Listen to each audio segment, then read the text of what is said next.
Good morning, students. So, after studying about the causes of disabilities, we will study about the types of disorders. First among them is ADHD, Attention Deficit Hyperactivity Disorder. The definition for it is a brain disorder marked by an ongoing pattern of inattention and hyperactivity impulsivity. इसका मतलब है आपने जब भी देखा होगा छोटे बच्चों में एक हाइपर एक्टिविटी होती है कि वो कभी भी एक जगह शांति से नहीं बैठ पाते हैं।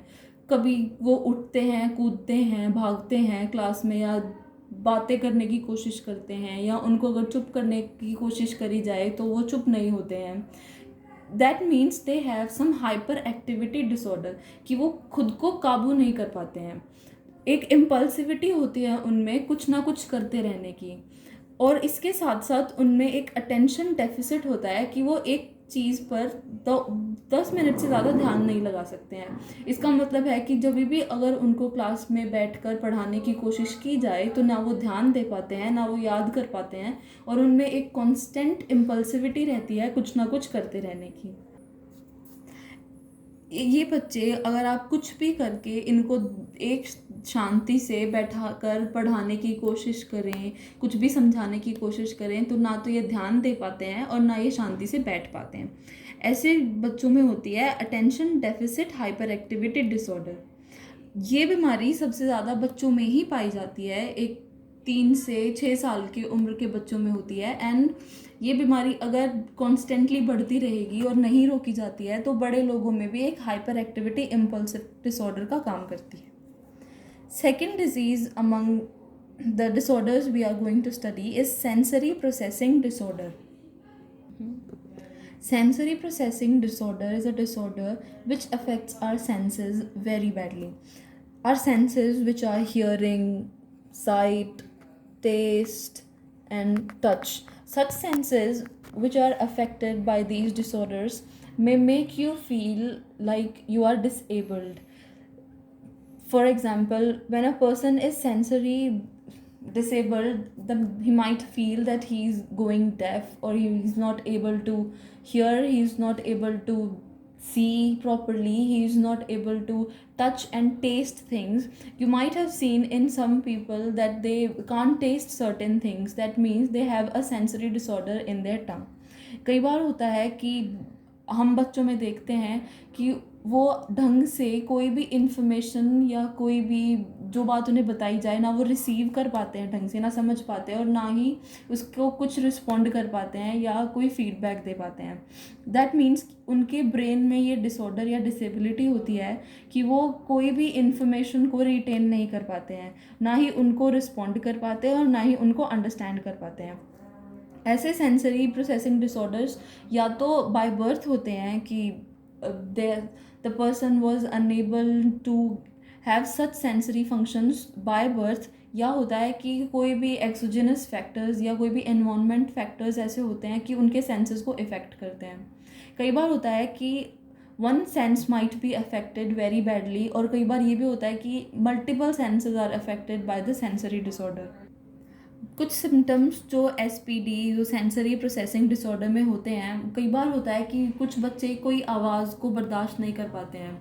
Just like when a whistle blows out the window, तो वो उल्टियाँ कर देते हैं क्योंकि उनसे वो आवाज़ बर्दाश्त नहीं होती है। कई बार होता है कि कुछ बच्चों को कोई फूड का कोई टेक्सचर नहीं पसंद आता है, जो कि उनकी टेस्ट की जो सेंसरी फंक्शंस होते हैं वो ढंग से नहीं काम करते हैं, तो उन्हें वो नहीं पसंद आती है।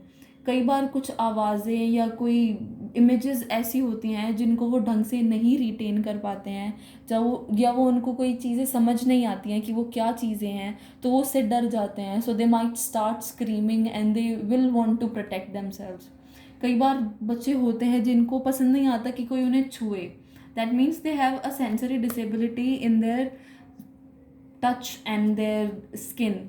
उससे क्या होता है कि बच्चों को डर लगता है कि समवन माइट टच दैम, या समवन माइट हर्ट दैम, या किसी के हाथ लगाने से उनको हर्ट होगा, तो उससे वो लोगों से दूर भागते हैं। That comes under the sensory processing disorder. Next among disorders is autism spectrum disorder, ASD. Now this is a very huge problem if one might have it. इसमें क्या होता है कि कई सारे डिसऑर्डर्स का मेल बनाकर बनती है ASD, यानी जिस भी इंसान को ASD या ऑटिज़म स्पेक्ट्रम डिसऑर्डर है उसको कई सारी प्रॉब्लम्स एक साथ होती हैं। जैसे सोशल डिसऑर्डर्स होते हैं कि they have an ongoing social problem that include difficulty in communicating and interacting with others. एक रिपीटेटिव बिहेवियर होता है उनके अंदर। इसके अंदर जितनी भी प्रॉब्लम्स होती हैं वो सारी चीज़ें एक साथ होती हैं। जैसे डिप्रेशन, जिस भी इंसान को ऑटिस्टिक स्पेक्ट्रम होता है वो डिप्रेस्ड होता है, उसको बहुत ज़्यादा एनजाइटी होती है, जिससे वो ना तो किसी से बात करना पसंद करता है ना किसी और का उनसे बात करना उन्हें अच्छा लगता है। सेंसरी प्रॉब्लम्स भी हो जाती हैं उनको। ADHD जो हमने अभी पढ़ा, attention deficit hyper activity disorder भी होता है उनको। कई बार वो होता है कि वो ना वो बाहर जाना चाहते हैं, ना वो किसी से मिलना चाहते हैं, ना किसी से बात करना चाहते हैं। इससे क्या होता है कि वो खुद भी हर्ट होते हैं और वो सामने वाले को भी हर्ट करते हैं। एक हर्ट करने की जो एबिलिटी उनमें होती है वो होती है सोशली। या तो वो स्कूल में ढंग से काम कर पाते हैं, ना घर पर ही किसी से ढंग से इंटरेक्ट कर पाते हैं।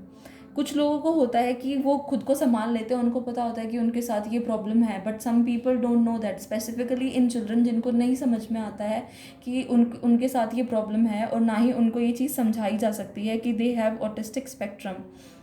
इसके लिए उनके साथ एक स्पेशल तरीका होता है बात करने का, to listen to them carefully, एक ढंग से बात करने का, कुछ ऑफर करने का जिससे उनको कंफर्टेबल फील हो। ऑल्सो ASD एक ऐसी बीमारी है जो ज़रूरी नहीं है बाय बर्थ ही हो, ये कुछ एक्सटर्नल फैक्टर्स से भी हो सकती है। जैसे किसी के साथ कोई एक ऐसा ट्रॉमेटिक इवेंट हुआ हो जिससे उसे कुछ पोस्ट ट्रॉमेटिक स्ट्रेस रह गया हो, जिससे होता है कि हम वो कुछ स्ट्रेस ऐसे रह जाते हैं कि हम कभी उससे आगे बढ़ नहीं पाते हैं। स्पेसिफिकली इन चिल्ड्रन जिनको ये चीज़ समझ नहीं आती है उनको समझाना मुश्किल हो जाता है कि दे हैव अ प्रॉब्लम, जिससे उनमें बचपन से ही ये टेंडेंसी बन जाती है कि वो ना तो बात करते हैं ना ही बात करना पसंद करते हैं। So they become emotionally disabled. Early treatment for ASD and proper care can reduce individuals' difficulties while helping them learn new skills and make the most of their strengths. लेकिन एक वाइड रेंज की issues होती है इस problem में, जिससे हमें ये समझ में आता है कि इसका कोई प्रॉपर ट्रीटमेंट नहीं है कि हम किसी को कोई दवाई दे दें या कोई भी थेरेपी दे दें जिससे वो बंदा अच्छे से ठीक हो जाए, ऐसा नहीं होता है। इसके लिए हमें एक प्रॉपर केयर ट्रीटमेंट बनाना पड़ता है। एक बहुत ही अर्ली स्टेज में अगर ये ट्रीटमेंट हम बना देते हैं तो ठीक हो सकता है, लेकिन ज़रूरी नहीं है कि इसका कोई एक स्पेसिफिक ट्रीटमेंट हो। In children it is necessary to know that your child is affected with autistic spectrum, so that whenever the child starts to learn and make out about the new skills, the child is more comfortable. The next amongst our disorders is ODD, oppositional defiant disorder. Now we can make out from the name itself oppositional defiant. Defiant means whenever you are whenever you are defensive of your behavior. जब भी हम किसी भी तरीके का oppositional behavior display करते हैं towards anyone in authority or towards anyone we are not happy with, it comes under oppositional defiant behavior. So by the name we can make out that oppositional defiant disorder is a disorder when a child starts to display some arrogant, angry and argumentative behavior towards the authority. These children don't like to be bossed around. They want people to be talking very comfortably in a very polite way. Also, in oppositional defiant disorder, a child is very argumentative. आपने देखा होगा कि कई बार बच्चे होते हैं, they start to